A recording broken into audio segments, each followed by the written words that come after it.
जीजावा साल चाहे लो चाहे लो।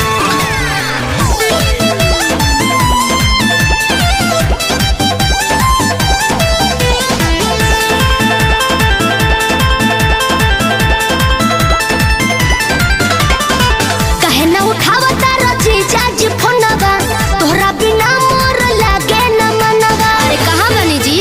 बोलो ना का बात बा।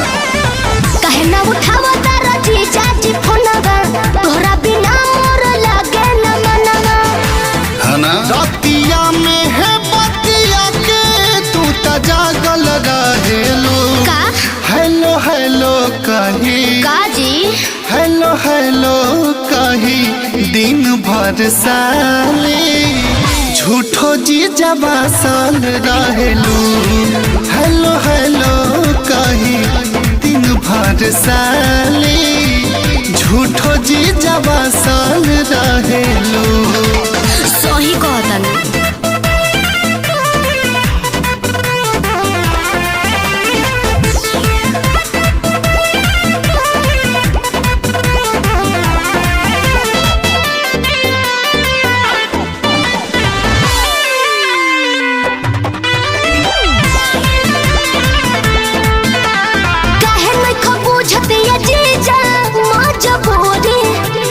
बातचीत कोइल तोहसे बहुत जरूरी।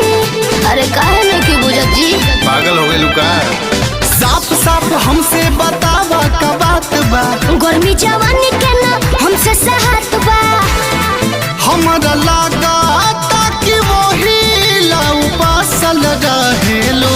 हाँ जी। हेलो हेलो कही हेलो हेलो कही दिन भर साली झूठो जीजावा साल रहेलू। हेलो हेलो कही दिन भर साली झूठो जीजावा साल रहेलू। ए जीजा जी।